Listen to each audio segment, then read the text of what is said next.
Se ve perfecto, Bueno, Cristian. bueno, en la cueva no hay fe. Es una afirmación de esas que por ahí nos hacen temblar, especialmente si vienen de mí, ¿no?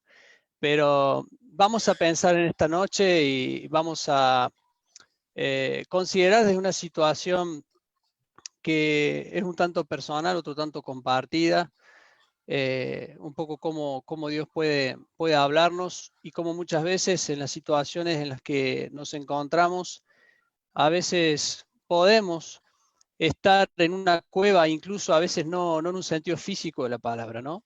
Sino que es algo del corazón, de la mente, y vamos a ver que Dios está ahí llamando a la puerta de esa cueva para que salgamos. Vamos a empezar leyendo una historia muy conocida, bueno, probablemente conocida por varios de nosotros.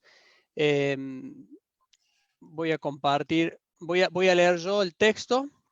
Lo tengo acá en 3 diapositivas, pero se encuentra en el capítulo 19 de Primera Reyes, y es una historia que tiene que ver con Elías. Y dice así: Ahab le contó a Jezabel todo lo que Elías había hecho y cómo había matado a todos los profetas de Baal. Entonces Jezabel mandó un mensajero a decirle a Elías: te voy a matar como tú hiciste con los profetas de Baal. Si mañana a esta hora no estás muerto, que los dioses me maten a mí.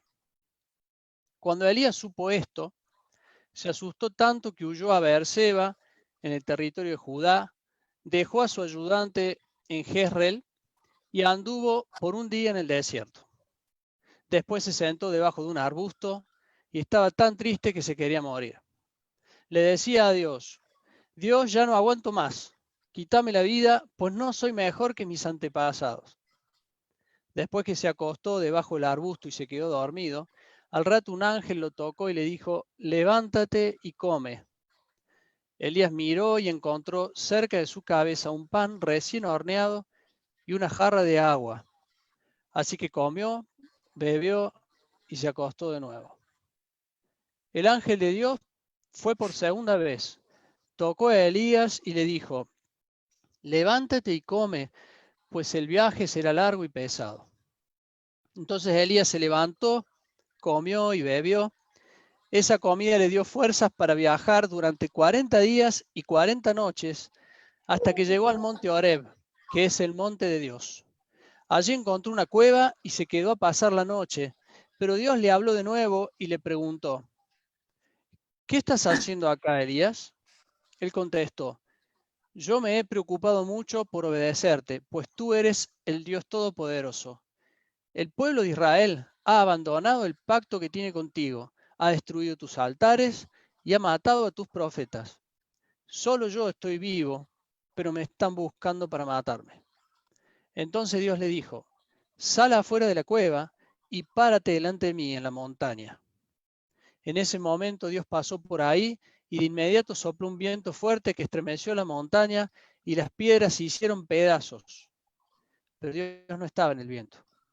Después del viento hubo un terremoto, pero Dios tampoco estaba en el terremoto. Después del terremoto hubo un fuego, pero Dios tampoco estaba en el fuego. Después del fuego se oyó el ruido delicado del silencio. Cuando Elías lo escuchó, se tapó la cara con su capa, salió y se quedó a la entrada de la cueva. En ese momento Elías escuchó una voz que le preguntó: ¿qué estás haciendo acá, Elías? Él contestó: yo me he esforzado mucho por obedecerte, pues tú eres el Dios Todopoderoso. El pueblo de Israel ha abandonado el pacto que tiene contigo, ha destruido tus altares y ha matado a tus profetas. Solo yo estoy vivo, pero me están buscando para matarme. Entonces Dios le dijo: anda, regresa por el mismo camino hasta el desierto de Damasco. Cuando llegues, nombra a Hazael como rey de Siria y a Jehú, hijo de Nimsi, como rey de Israel. También nombra como profeta en lugar tuyo a Eliseo, hijo de Safat, del pueblo de Abel Meholá. De esta manera, al israelita que escape de morir bajo la espada de Hazael, lo matará Jehú, y a quien no puede matar Jehú, lo matará Eliseo. Pero debes saber que 7,000 personas no se arrodillaron delante de Baal ni lo besaron. A ellos yo los voy a dejar con vida. Bueno, es bueno leer todo el pasaje, ¿no? para ver los detalles. Y acá encontramos que cuando Elías supo esto que esta reina dijo que iba a hacer con él, se asustó tanto que huyó. Y la pregunta es, ¿de qué huyó Elías? Si alguien se anima a abrir el micrófono y decirme, ¿de qué huyó Elías?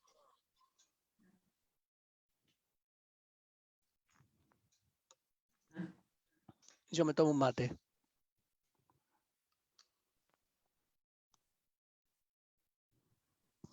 De Jezabel. La muerte. De Jezabel, de la muerte. Bien. Permítame decirlo así, de la amenaza de muerte. ¿Sí?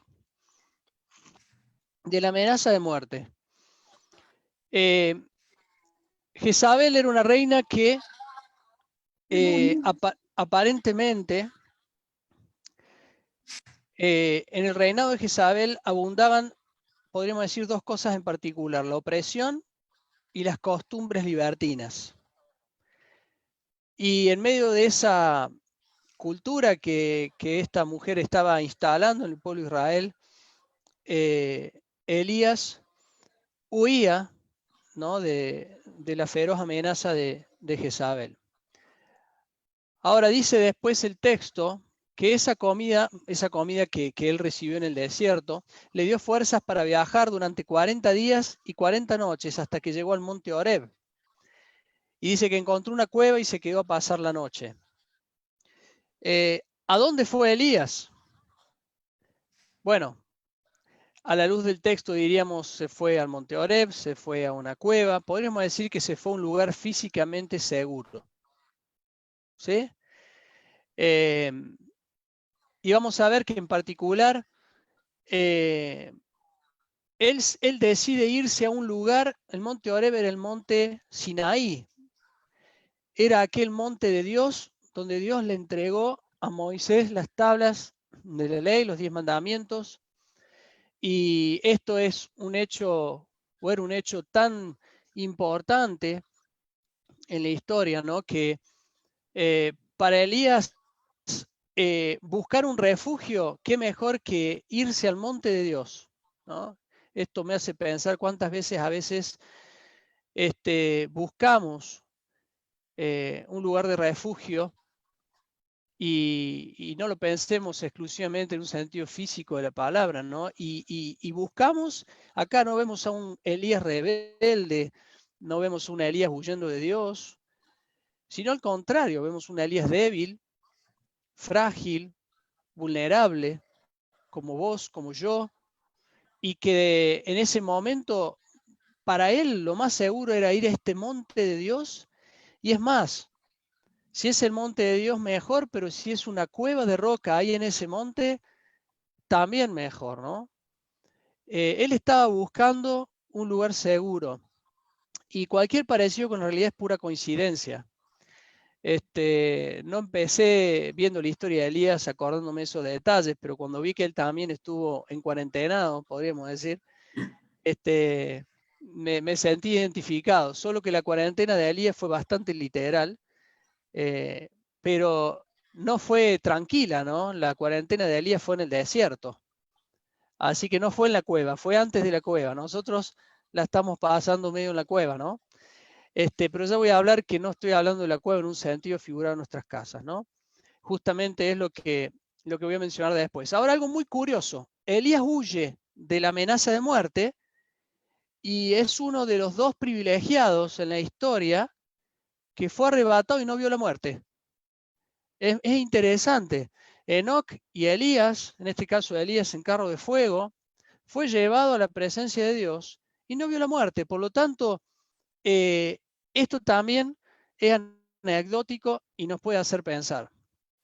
Ahora, de lo que no voy a hablar, y es lo que decía recién, no voy a hablar de esto en un sentido exclusivo de este confinamiento que nos está tocando vivir, si bien es un tema que no puede pasar desapercibido porque es parte de nuestra realidad, pero me voy a referir a otro tipo de cosas que tienen que ver seguramente con nosotros y cómo nosotros enfrentamos esto. Veamos un poco el contexto. A ver, Elías fue un profeta de Israel que hizo milagros espectaculares y Dios lo usó para hacer una gran sacudida de conciencias en Israel. Días previos, Elías había tenido una victoria matando a 450 enemigos y había orado por lluvia luego de varios años de sequía y Dios le había respondido. Este era Elías de algunos momentos, días previos a esta situación de Elías en la cueva de Horeb. Ahora, un poquito de geografía, y realmente fue interesante. Les conté a algunos hermanos que estuve tentado a compartirles algunos videos arqueológicos que son bastante recientes, pero no se relacionaba tanto con el tema de hoy, pero me lo guardo para otro día. Pero ahí estamos viendo en el mapa de la derecha Arabia Saudita, a la derecha Egipto, y está Israel ahí arriba.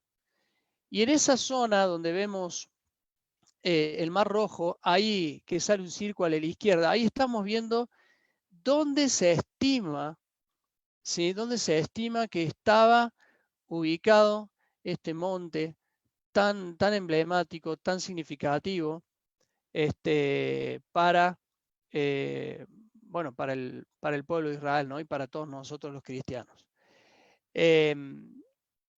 Entonces vemos que de las obras portentosas, bueno, me guardo la parte arqueológica para otro día, pero vemos que las obras portentosas del Monte Carmelo, porque aquellas cosas, esto que había acontecido con los profetas de Baal, 450 creo que eran, había sucedido en el Monte Carmelo, había pasado a la depresión y pánico en la cueva del Monte de Horeb. Pero hay algo en común en estas dos historias. La primera no la leímos, esta de los profetas de Baal y aquel milagro que ocurrió descendiendo fuego del cielo, ¿no? Pero vemos que en estas dos historias hay algunas cuestiones en común. Y es que, si ustedes se fijan en la imagen de abajo, y en este Elías en la cueva, afuera había terremoto, truenos, había viento. Podríamos decir que había caos, había cosas que la verdad que lo podían asustar, y en la situación y condición en la que se encontraba Elías, no es de sorprender que Elías realmente haya percibido a este Dios en el silencio o en algo apacible, ¿no?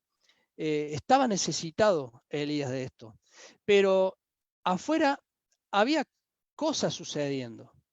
Y creo que muchas veces nos ocurre a nosotros que estamos así como mentalmente buscando una suerte de refugio y queriendo estar protegidos, y afuera las cosas están pasando, caos social, guerras, conflictos, matrimonios en crisis, chicos que sufren situaciones adversas, hambre, necesidad. Hoy estamos viviendo toda esta cuestión de esta especie de pandemia y todo lo que viene de la mano de esto, ¿no? Pero quiero decirte algo, y en el caso de Elías fue así. Dios no estaba en todas estas cosas que cita ahí el pasaje, pero Dios estaba afuera. Y Dios está en medio de la oscuridad y donde las cosas suceden. Dios está donde está la necesidad. Dios está donde está el caos. Dios necesita estar ahí para hacer de sus obras de amor, sus obras de poder, sus milagros, sus maravillas. Y hay veces que necesitamos estar y pasar por un rato en la cueva, ¿no? Yo digo que esta fue una especie de cueva de depresión, pero de restauración para Elías. Pero es curioso que en esta historia vemos que Dios no entra en la cueva, Dios lo espera afuera y lo llama a salir. Y debemos saber que más allá de todas las amenazas que podamos ver, y en este caso Elías huía de una amenaza de muerte y hoy la sociedad está con pánico y todos nos sentimos amenazados por distintas razones, pero Dios está obrando afuera y Dios nos invita a que de una u otra manera seamos parte de las obras poderosas de Dios. Vamos a entrar un poco más en detalle en algunas cosas. ¿Cuál es tu Jezabel? ¿Sabes? Hoy el Jezabel que está dando vueltas es este que estás viendo ahí en la imagen. Yo no sé si es tu Jezabel. Por ahí sí, ¿no? Esta amenaza de muerte que está circulando. O por ahí tu Jezabel sea la de la derecha o el de la izquierda, o los dos, o sea Macri. ¿Cuál es tu Jezabel hoy?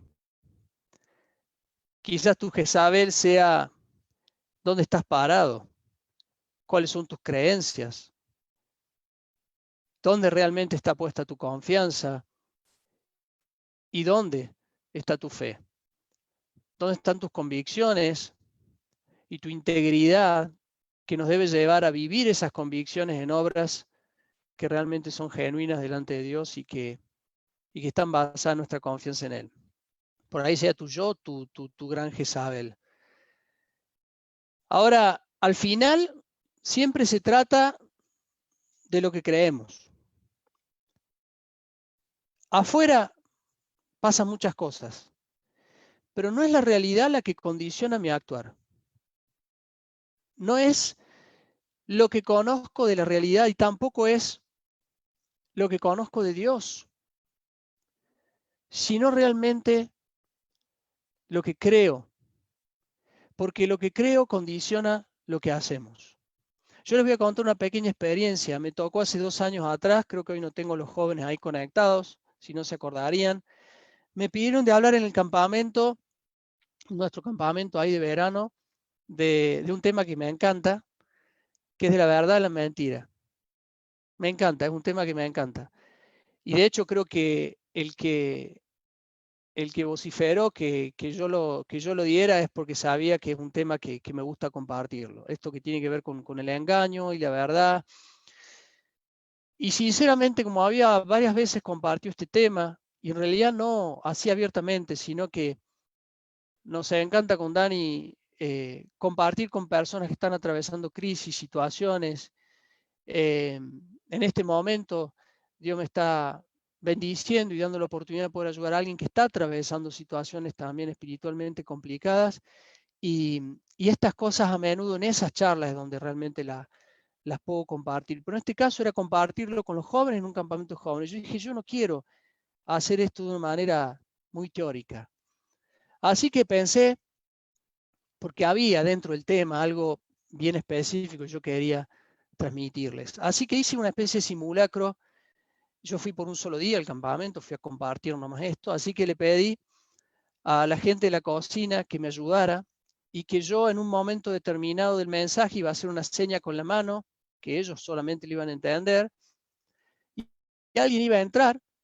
Y bueno, básicamente no me acuerdo qué ejemplo hicimos en ese momento, pero es como que, bueno, se había suscitado un hecho allá al fondo y que hacía falta que urgente 2 o 3 fueran porque era un tema de emergencia. Les pedí que no me maten a nadie, de ningún infarto ni de nada, que la cosa no le hicieran tampoco tan real, pero salió tan bien. Y básicamente lo que le había explicado a mis amigos de la cocina es que cuando se llevaran yo iba a dirigir el momento para que no se me levantaran todos. Y bueno, iba a meter también mi chamullo ahí en el medio. Así que yo iba a animar la cosa como para que se levantaran 2 o 3 y cuando se lo llevaran al fondo le explicaran que bueno, que era simplemente algo para una reflexión. Así que bueno, todo ocurrió de mil maravillas. La verdad es que oré porque no soy de hacer bromas pesadas de este tipo y yo realmente quería que ellos lo vivieran y salió muy bien, la verdad que salió muy bien. Así que después que todo pasó en ese momento, yo dije, no, a ver, vos, se levantaron 2 o 3, fueron. Cuando volvieron yo les dije, ¿vieron lo que pasó? Yo pude hacer con ustedes casi lo que quise. Yo me propuse que ustedes crean algo, traté de hacerlo de una manera realista. Yo quería que 2 o 3 de ustedes se levantaran y fueran, y así pasó. Y no fue hasta que ustedes supieron cuál era la verdad, que ustedes hubiesen hecho varias cosas más absolutamente convencidos de que todo lo que estaba sucediendo era la verdad y era la realidad. ¿Y qué quiero decir con esto? Y solo a modo de ejemplo. Siempre hay una realidad ocurriendo en nuestras vidas, afuera, pero siempre son aquellas cosas que fundamentan nuestra fe, que realmente creemos, las que nos mueven en las decisiones. No hice a tiempo a buscar alguno de los salmos, pero vemos en David momentos en los que él con absoluta franqueza habla con Dios y la empieza no reclamando, sino que él es franco y le está diciendo con total integridad a Dios: Señor, estás lejano. Y vemos incluso en algunos salmos cómo él termina cambiando su mirada de Dios. Él empieza expresando, exteriorizando a un Dios lejano, porque él estaba creyendo en un Dios lejano, y por lo tanto eso estaba produciendo en él una angustia y todo lo que viene aparejado, pero él termina el Salmo alabando a Dios por quién es. Y esto es lo que pasa en nosotros.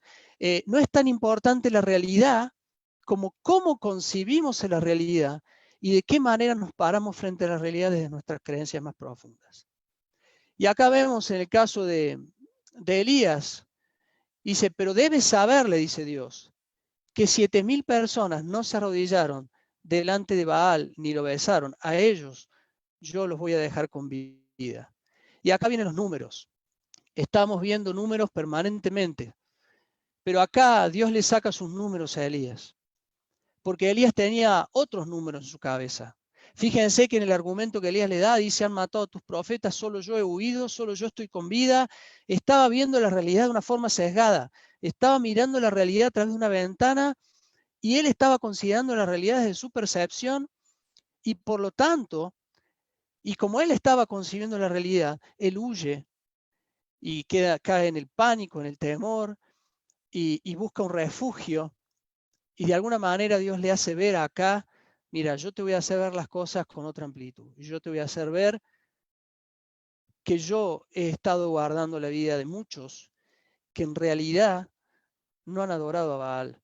Y es más, voy a conservar la vida de ellos. Y lo curioso, como le dije al principio, que el mismo Elías partió de este mundo sin ver la muerte.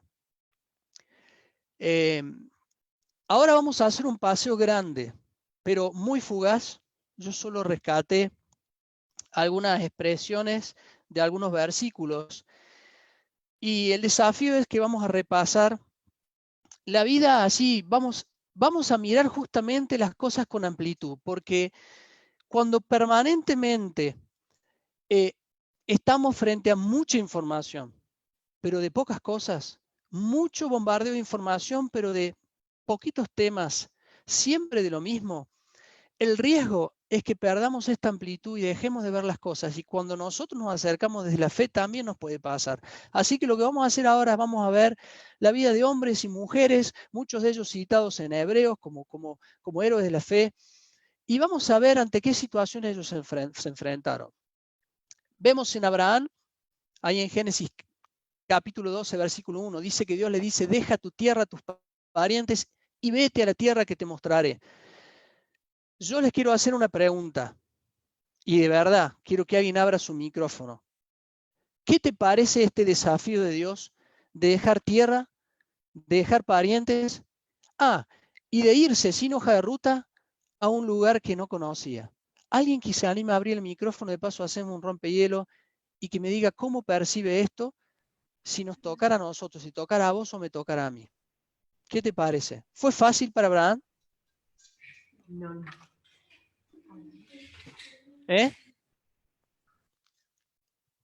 ¿Alguien habló, no? Es un poco una locura.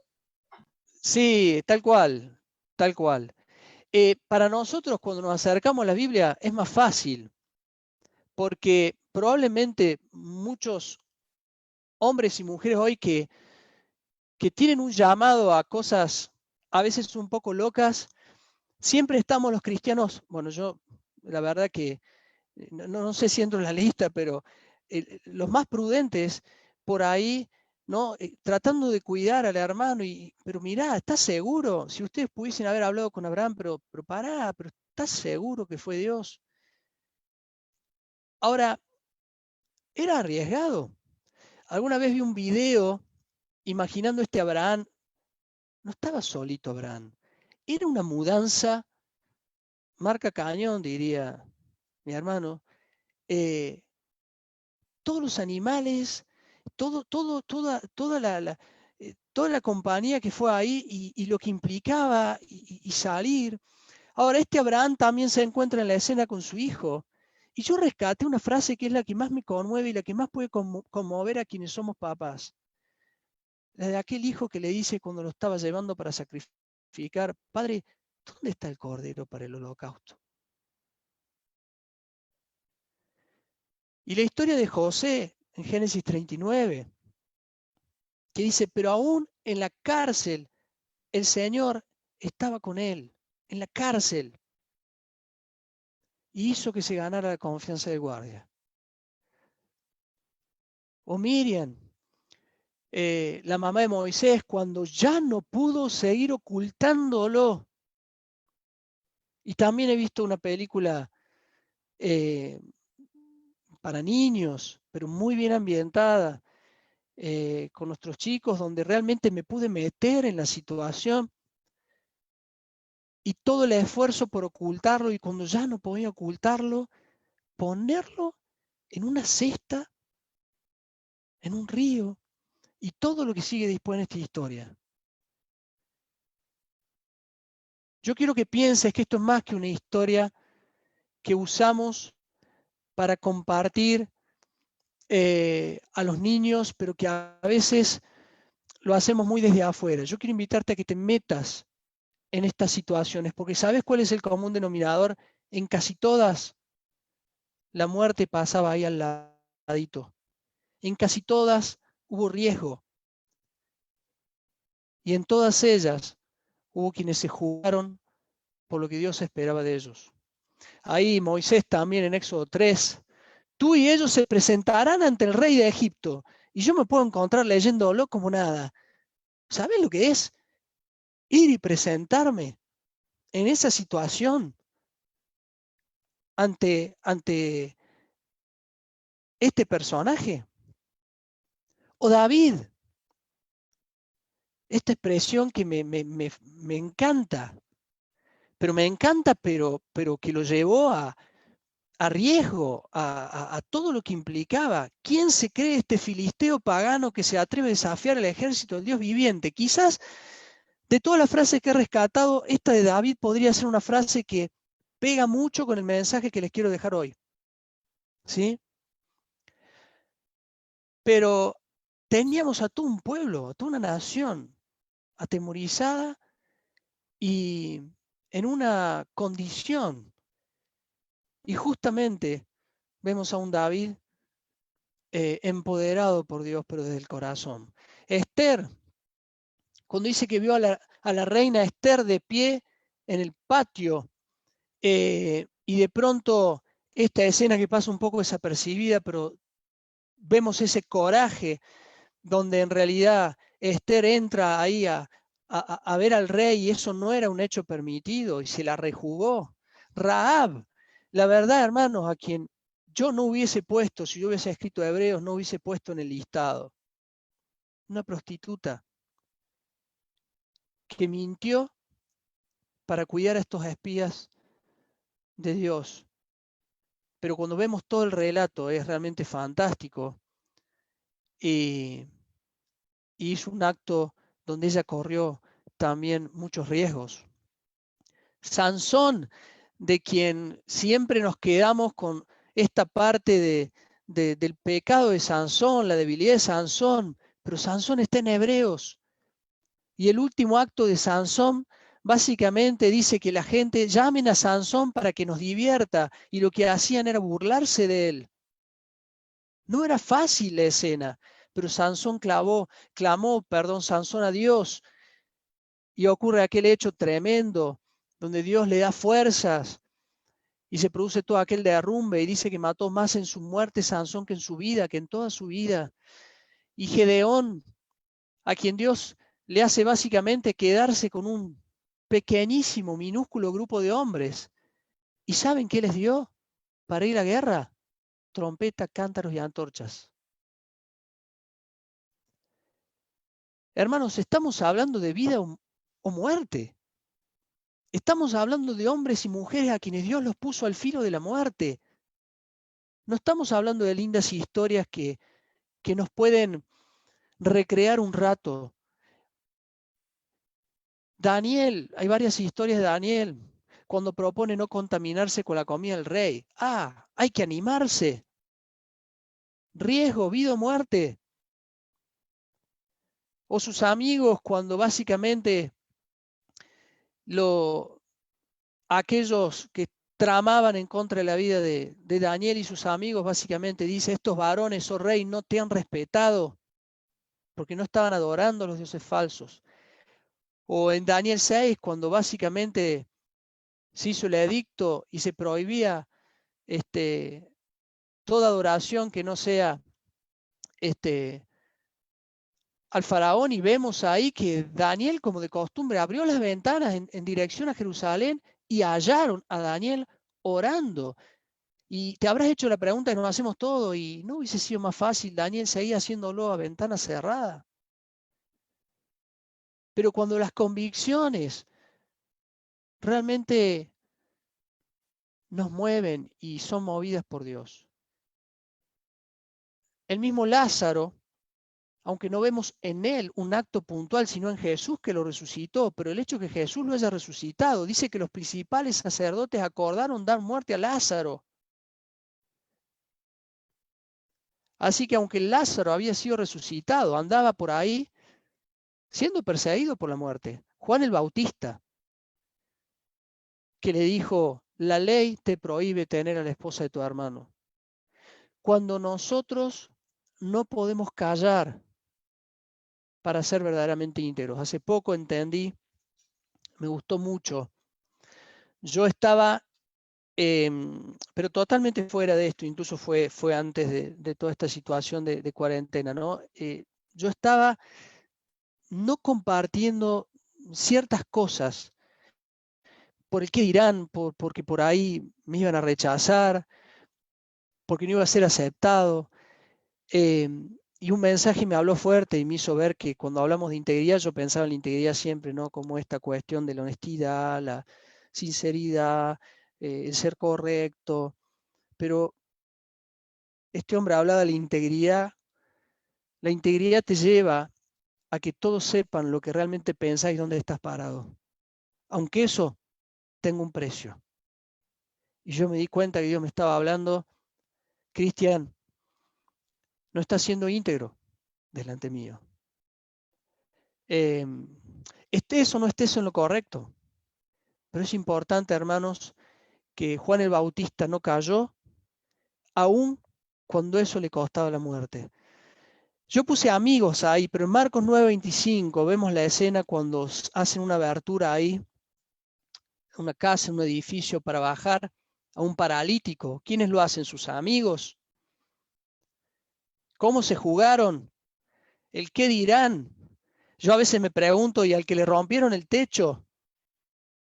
Esteban, que dice, veo el cielo abierto y al Hijo del Hombre de pie, y cuando dijo esa frase delante del consejo, donde había incluso algunos que rechazaban no solamente al Mesías, sino la resurrección, dice que los dientes rechinaban y lo querían matar, y Esteban murió como un mártir. Pablo, que dice, entonces los discípulos lo bajaron por el muro, y ahí no pienso en Pablo, puse mal, no me quería referir a Pablo, me quería referir a aquellos que se jugaron y lo bajaron en una canasta, huyendo de la muerte.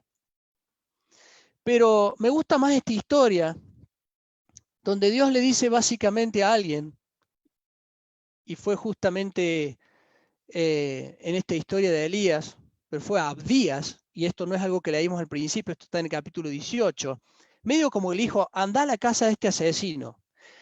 ¿No le han contado a mi Señor lo que hice cuando Jezabel estaba matando a los profetas del Señor? Esto tiene lugar cuando Elías le pide a Abdías que vaya y justamente se presente delante del faraón. Y le dice, no le han contado a mi Señor lo que hice delante de la reina, lo que hice cuando Jezabel estaba matando a los profetas del Señor, pues escondía a 100 de los profetas del Señor en 2 cuevas, 50 en cada una, y les di de comer y de beber. Y ahora usted me ordena que vaya a mi amo y le diga que usted está aquí, de seguro me matará. Elías le respondió, tan cierto como que vive el Señor Todopoderoso a quien sirvo, te aseguro que hoy, perdón, Acab, estaba hablando de Acab, te aseguro que hoy me presentaré ante Acab. Pero fíjense lo que hizo el versículo 16 Abdías. Abdías fue a buscar a Acab y le informó de lo sucedido. Y realmente, si miramos la historia, en una persecución donde realmente habían matado a profetas, vemos a este Abdías un poco salvando, jugándose la vida, salvando profetas. Los había escondido justamente en cuevas, quizás por eso Elías también había huido a una cueva después, ¿no? Y vemos que realmente Elías le está diciendo, anda a la casa del asesino. Pero esta no fue la única historia, y esto tiene que ver con lo que veíamos hoy. Hay una situación que fue media semejante. Ustedes saben que el apóstol Pablo fue perseguidor de los cristianos. Y vamos a leer este texto, que a mí también me gusta mucho. Dice, en Damasco vivía un seguidor de Jesús llamado Ananías. En una visión que tuvo, oyó que el Señor Jesús lo llamaba, Ananías, Ananías. Señor, aquí estoy, respondió. Y el Señor le dijo, levántate y ve a la calle recta. En la casa de Judas busca a un hombre de la ciudad de Tarso, se llama Saulo, y está orando allí. Yo le he mostrado que un hombre llamado Ananías llegará a poner sus manos sobre él para que pueda ver de nuevo. Señor, respondió Ananías, me han contado que en Jerusalén este hombre ha hecho muchas cosas terribles contra tus seguidores. Hasta el jefe de los sacerdotes le ha dado permiso para que atrape aquí en Damasco a todos los que te adoran. Sin embargo, el Señor Jesús le dijo, ve, porque yo he elegido a ese hombre para que me sirva. Él hablará de mí ante reyes y gente que no me conoce y ante el pueblo de Israel. Este es el andar a la casa de este asesino 2 para mí. Y realmente Ananías fue. Y yo tengo, voy a saltear esto, tengo esta pregunta.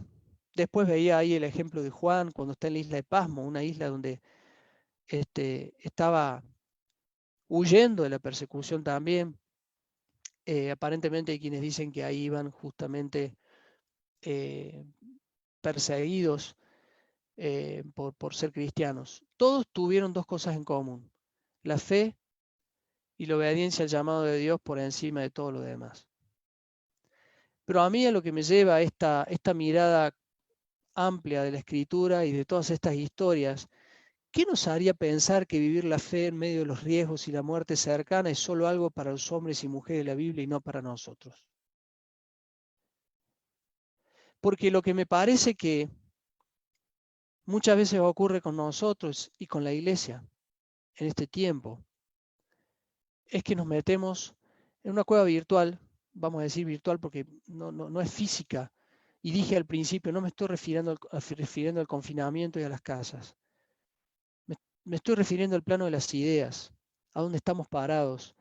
Y sí me estoy refiriendo a aquellas cosas que Dios puede estar pidiéndonos que hagamos y que las hagamos en medio de riesgos y de la muerte cercana. ¿Qué nos hace pensar que esto solamente tocó a hombres y mujeres de la Biblia? ¿Qué nos hace pensar que bajo el concepto de la prudencia, hoy no nos vamos a ver desafiados por Dios a tener que dar pasos de riesgos? Hechos 1:8 dice, pero recibiréis poder cuando haya venido sobre vosotros el Espíritu Santo y me seréis testigos en Jerusalén, en toda Judea, en Samaria y hasta lo último en la tierra. La versión Reina Valera. Muchas veces podemos ver en este tiempo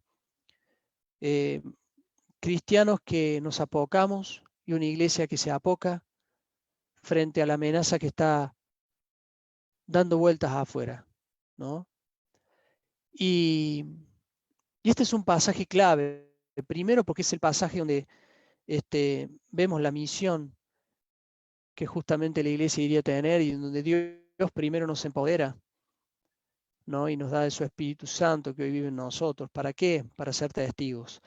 ¿Dónde? En todo el mundo. Y no hay nada, no hay barrera, absolutamente ninguna barrera para Dios. Si vamos a hablar de barreras, todos estos hombres y mujeres de los cuales recién hablamos se encontraron frente a barreras. Todos ellos, de una u otra manera, se encontraron o amenazados o en riesgo, o peor aún, ante diferentes opciones elegantes que podrían haber elegido y que hubieran sido mucho más cómodas. Pero la convicción, la fe y el llamado de Dios no les dejó quedarse para siempre en la cueva. Y tuvieron que actuar. Y vemos este pasaje también, me encanta, no nos ha dado Dios espíritu de cobardía, sino de poder, de amor y dominio propio. Hoy estamos frente a una sociedad que está acobardada, ante una sociedad que está temerosa. Vamos a ver seguramente en los meses que vienen, no solo la curva del coronavirus, vamos a ver las curvas de la depresión, las curvas de la angustia, las curvas de desempleo que nadie nos muestre, que van creciendo todos los días, las curvas de las empresas que van a quebrar. Vamos a ver muchas curvas, pero hermano, ¿cómo te sentís frente a esto? ¿Crees que Dios no nos ha empoderado suficientemente para hacer la obra y vivir en esta tierra como Él nos manda? ¿Crees que hay algo que Dios se olvidó? ¿Hay algo que le faltó? ¿Crees que nuestros tiempos son más difíciles que los que vivió Daniel, Rahab, David y tantos otros? ¿O simplemente es el tiempo que te está tocando vivir a vos y nos está tocando vivir a nosotros, a mí? Y vemos lo que vivió Elías y la angustia, el temor, ¿no? La incertidumbre, que por momentos lo dominó. Me gusta esta frase: la fe ve lo invisible, cree lo increíble y recibe lo imposible. Y yo creo que hoy la iglesia de Dios no necesita seguir viendo la realidad de una forma sesgada. La iglesia de Dios lo que necesita es seguir considerando con amplitud todas las verdades, las promesas, pero no las promesas que aplicamos para nosotros, de que Dios me va a cuidar y siempre orientado al mismo lado, sino las promesas de que Él estaría con nosotros si éramos testigos, haciendo discípulos de todas las naciones hasta que Él venga, ¿no? Recordemos que afuera de la cueva ocurrían las cosas malas, los terremotos, pero también afuera está el mover de Dios. Y que podemos pasar por la cueva, no hay un error en entrar en la cueva, sino en quedarnos definitivamente en ella. Si va a ser la cueva de la restauración, si va a ser la cueva del ánimo, como lo fue en la misma vida de Elías, si va a ser la cueva donde vamos a reflexionar un rato y vamos a retomar todas las verdades de Dios, me parece realmente maravilloso, porque también la vida tiene esos momentos. También la vida tiene esos momentos. Pero la cueva no es un lugar para quedarnos a vivir ahí. Y Dios no entró, se quedó y lo llamó a Elías a salir. Y siempre hay algo que, y le estoy abriendo mi corazón, que Dios, siempre hay algo que me viene a mi mente.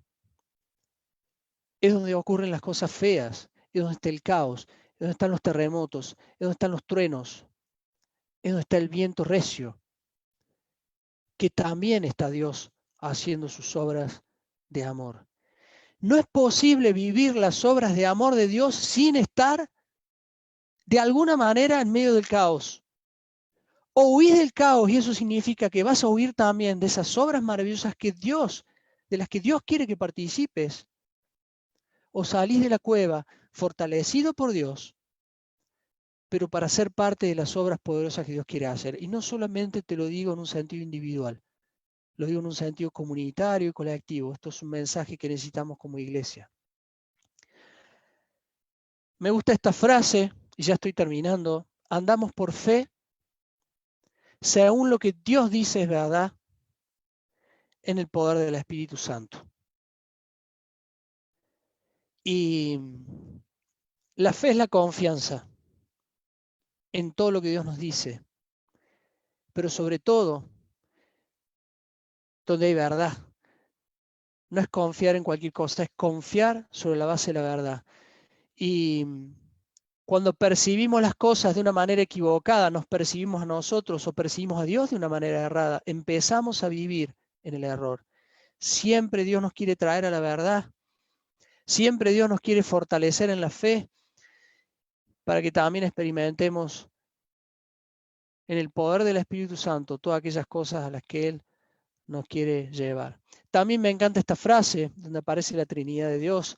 La iglesia es la familia de Dios Padre, haciendo las obras de Cristo en el poder del Espíritu Santo. Y las obras ocurren donde está el caos. Las obras de Dios, yo cuando era chiquito y me contaban las historias misioneras me conmovía y muchas veces me hice una pregunta que quizás te la hiciste. ¿Por qué esto no pasa en mi vida? ¿Por qué yo no soy partícipe de estas cosas extraordinarias que Dios hace? Sencillamente porque yo estoy lejos del caos y de la necesidad del poder y del obrar de Dios. Dios está a la entrada llamando y sin duda que son tiempos donde corremos grandes riesgos, pero riesgos en todo el sentido de la palabra. Riesgos de estar mirando la realidad a través de una ventana muy limitada. Como le pasó a Elías, que Dios le dijo, no, hay muchos más, no solo vos, hay muchos más que no se arrodillaron y a quienes yo les voy a guardar la vida. Es un tiempo donde necesitamos ver los números de Dios, queridos, donde necesitamos salir de la cueva, porque la cueva además nos va a hacer ver las cosas de una manera totalmente sesgada. Necesitamos, de la manera en que Dios lo muestre, como cristiano y como iglesia que somos, cómo podemos ser parte de las obras portentosas de Dios que Dios va a hacer allá afuera, porque es allá afuera donde ocurren. Y yo te invito a que puedas autoexaminarte y delante de Dios puedas recurrir a Él, pero para realmente recordar que Él nos ha dotado de un espíritu no de temor, no de cobardía, sino de poder, de amor que trasciende todas las barreras y dominio propio. Queridos, que Dios les bendiga y quiero también cerrar dejando un mensaje para aquel que pueda eventualmente escuchar esto y no se siente identificado con la iglesia o no se siente identificado con el cristiano, con Elías, pero de pronto hay una invitación también para él. La gente hoy que no tiene a Cristo está pasando esta tormenta del miedo, del pánico, pero con un vacío de promesas y con un vacío de esperanza. Y yo te quiero invitar a que de alguna manera salgas afuera, pero salgas a buscar a Dios, porque Dios está allá afuera llamándote. Dios está allá afuera llamándote y Él te va a empoderar con su Espíritu Santo y va a transformar tu vida desde adentro hacia afuera. Esta mañana, y no sé quiénes están conectados, no sé realmente, pero Josécito, a quienes algunos conocen, me decía, Cristian, hoy estoy siguiendo a Jesús. Hoy no estoy huyendo de ningún problema que yo tengo. Hoy estoy yendo hacia Jesús. Y hermanos, nunca la vida se puede resumir en huir de algo o de alguien. La vida es seguir a alguien. Y yo te invito a vos, si no tenés a Jesús, que te decidas a seguir a Jesús. En Él está la vida. Amén. Dios les bendiga y gracias. La verdad, no tengo reloj, no sé qué tiempo pasó,